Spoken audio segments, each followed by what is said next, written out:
देखो, सबसे पहले तो सभी का स्वागत करता हूँ।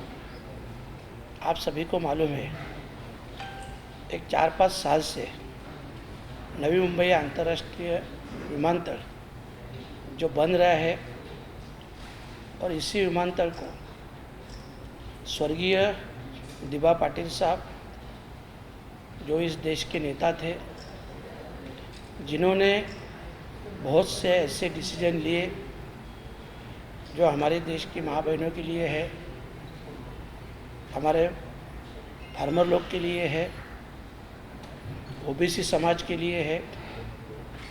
तो ऐसे जो हमारे देश के नेता थे स्वर्गीय दिबा पाटिल साहब, जो 5 बार एमएलए थे, विरोधी पक्ष नेता थे, 2 बार सांसद थे, इतना सब होने के बावजूद भी आखिरी समय वो जिस घर में रहते थे, वो घर लोगों ने श्रमदान से बना के दिया था, उसी घर में रहते थे। ऐसे प्रामाणिक नेता जिनका नाम नवी मुंबई अंतर्राष्ट्रीय विमानतल को लगना चाहिए, ये सभी पार्टियों की तरफ से सभी पार्टी के नेता, सभी स्थानिक भूमिपुत्र और खास करके महाराष्ट्र गवर्नमेंट ने भी, आपकी जानकारी के लिए बताता हूँ, 2022 में खुद तत्कालीन मुख्यमंत्री उद्धव जी ठाकरे साहब ने भी इस विमानतल को स्वर्गीय दिबा पाटिल साहब का नाम देना चाहिए, ऐसा ठराव सेंट्रल गवर्नमेंट को भेजा था।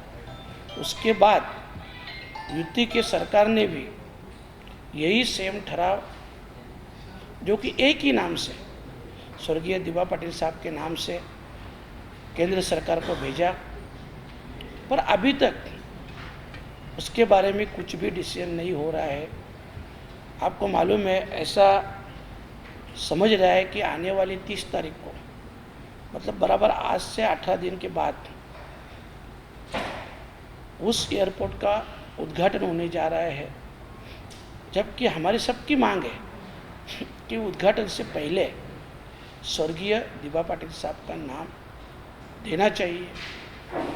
और मैं यही कहूँगा कि स्वर्गीय दिबा पाटिल साहब के जो काम थे, उसने इस देश के लिए जो काम के माध्यम से योगदान दिया है, उसकी ऊंचाई इस एयरपोर्ट से कहीं ज़्यादा है। और इस एयरपोर्ट को उनका नाम देने से एयरपोर्ट की ऊंची बढ़ जाएगी, उनकी नहीं, क्योंकि वो तो देश के नेता थे। बस इसी मांग को लेके आने वाली 14 सितंबर को हम लोग भिवंडी से रैली निकाल रहे हैं।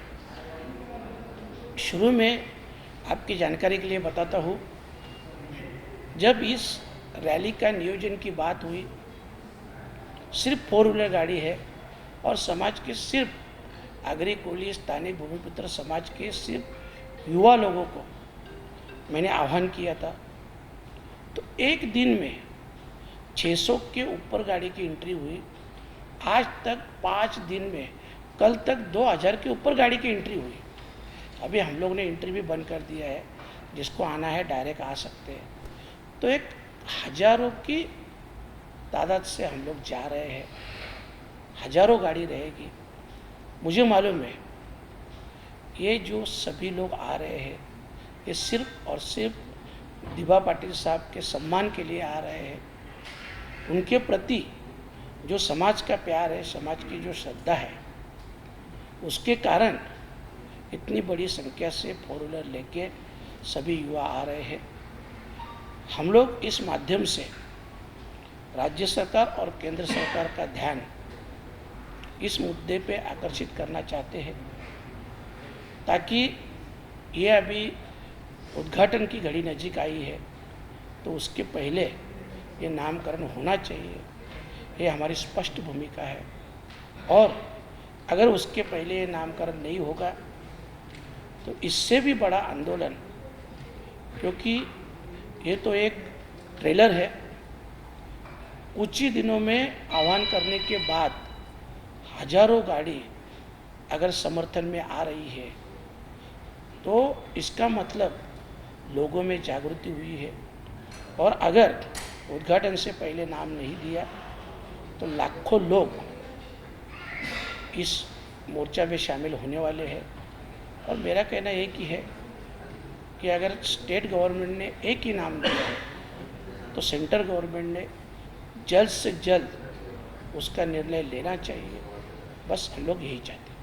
कार जो आने वाले उनका क्राइटेरिया क्या होगा? मतलब जैसे अगर कोई आना चाहता है तो उनको एंट्री करना पड़ेगा या आपके ऑफिस वालों से जो है कांटेक्ट करना पड़ेगा, कैसे यार? नहीं, ये देखो, ये सब सेफ्टी के लिए हम लोग ने किया है कि सभी गाड़ी का नंबर, ड्राइवर का नाम, नंबर, ये सब हम आरटीओ में भी देने वाले हैं। ट्रैफिक डीसीपी साहब दोनों, थाना के भी, न्यू बॉम्बे के भी, नवी मुंबई के भी, सभी से बात हुआ है तो उनको ये सब डिटेल्स देने वाले हैं। पर अभी ऐसी हालत है कि 2000 की गाड़ी के ऊपर एंट्री गई है, तो अभी हम लोग बता रहे हैं कि कौन से एरिया से, कौन से पॉकेट से कितने लोग आ रहे हैं। न्यू बॉम्बे महानगर पालिका जो है, उन्होंने या महानगर पालिका के जो क्षेत्र में जो फलक लगाए, न्यू मुंबई विमानतल, इस तरह के फलक लगाए, कई युवाओं ने वहाँ पर विरोध करके वो बोर्ड तोड़े भी है, उसके बारे में क्या कहना है? देखो, मतलब जब ये बोर्ड लगे, अंतर्राष्ट्रीय विमानतल के जब बोर्ड लगे हैं तो वो बोर्ड तोड़े भी है, कहीं पे उनके ऊपर काला कलर लगाया है। मतलब लोगों ने अपना निषेध व्यक्त किया है। तो इसके लिए एक गवर्नमेंट को, देखो अभी नज़दीक आ रहा है, इसकी आपने देखा होगा संसद में भी मैंने इसके बारे में आवाज़ उठाई थी। और अभी ये 14 तारीख को रैली निकल रहा हो। तो ये जो लोगों का विरोध, क्योंकि 4-5 साल से चालू है, हमारी संघर्ष समिति भी लगातार संघर्ष कर रही है।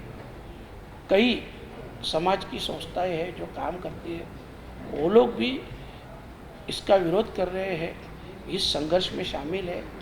और आज जब मैं भी कर रहा हूँ तो मैंने भी सभी को आह्वान किया है कि आप सभी ज़्यादा से ज़्यादा संख्या से इसमें शामिल हो जाए। सिर्फ 1-2 मिनट में आपका लूँगा वो इसके लिए कि ऑलरेडी दिभा पाटिल साहब का मैं काम बोलना आपको भूल गया कि उनको मैं राष्ट्रीय नेता क्यों मान रहा हूँ। देखो 1989 में जब स्त्री भ्रूण हत्या का कायदा पारित हुआ, वो कायदा महाराष्ट्र विधानसभा में दिभा पाटिल साहब ने पारित किया। उसके बाद में 1994 में सेंटर के गवर्नमेंट ने भी उसकी दखल ली और पूरे देश में ये स्त्री भ्रूण हत्या का कायदा लागू। जो फार्मर लोग का था, जगह के बदले में जगह, पहले आप देखते थे सेंटर का हो या स्टेट का हो, जो भी प्रोजेक्ट निकलता था उसमें से कुछ छोटी मोटी अमाउंट दे के फार्मर को खुश किया जाता था, चुप करते थे और प्रोजेक्ट करते थे। पर उसके बाद में दिभा पाटिल साहब ने क्लियर कट एक आंदोलन किया। तो उस आंदोलन के माध्यम से उन्होंने शासन को बताया कि भूमि की बदले में, मतलब जगह के बदले में जगह मिलनी चाहिए। और जो 12.5% का जो फार्मर के बाजू से डिसीजन हुआ, वो भी स्वर्गीय दिभा पाटिल साहब ने किया, जो पूरे देश में लागू हुआ। जो कुल कायदा आपको मालूम है, कुल कायदा तो 1948 में पारित हुआ था, मतलब मंजूर हुआ था, जिसकी दखल खुद डॉक्टर बाबा साहेब आम्बेडकर ने ली थी। तो उसके बाद में 1957 से लेकर 1965 तक दिभा पाटिल साहब खुद एमएलए थे, उन्होंने इसका फॉलोअप लिया। और ये जो कायदा था ये जीआर सहित पारित किया महाराष्ट्र में। इसके बाद में वो पूरे देश में लागू। और इससे और एक बात बताता हूँ कि जब मंडल आयोग की सिफारिश लागू करना था पूरे महाराष्ट्र में, तब ओबीसी का उसी समय 1984 में ओबीसी का महाराष्ट्र का नेतृत्व दिभा पाटिल साहब कर रहे थे। मेरा कहने का मतलब यही है कि उनका जो काम है, आज भ्रूण हत्या का जो हुआ सब हमारे माँ बहनें बेटियाँ हमारे पूरे देश के, उनके लिए कानून लागू हुआ। पूरे देश के फार्मर के लिए कानून लागू हुआ। ओबीसी को जो पूरा हक मिला उसका भी महाराष्ट्र का उन्होंने नेतृत्व किया था। ये सब उनके काम देखेंगे, पूरे देश लेवल के काम। और इसके लिए हम बोलते हैं कि इस विमानतल को, उनका एयरपोर्ट को नाम मिलना चाहिए, जिससे एयरपोर्ट की ऊंची बढ़ जाएगी।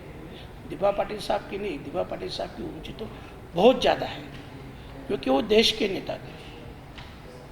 महाराष्ट्र राज्य सरकार नाम की घोषणा करने के लिए इतना विलंब कर रही है, क्या आपको क्या लगता है, क्यों कर रही है, क्या वजह नहीं क्या है? नहीं, महाराष्ट्र सरकार विलंब नहीं कर रही है। महाराष्ट्र सरकार ने वो ठराव सिर्फ एक ही नाम का, दिबा पाटिल साहब के नाम का ठराव सम्मत करके सेंट्रल में भेजा है। वो सेंट्रल गवर्नमेंट उसके ऊपर डिसीजन नहीं ले रही, वहाँ पे रुक गए। तो देखो अभी 30 तारीख को अगर उद्घाटन है, ओपनिंग है, तो सिर्फ 17-18 दिन बचे हैं और अभी भी उनका नाम अनाउंस नहीं हो रहा है। मतलब सरकार के मन में कुछ अलग है, कुछ अलग मंशा है, और इसके लिए पूरे सभी के मन में एक संभ्रम है, और इसके लिए हम लोग एक आंदोलन कर रहे हैं। Thank you.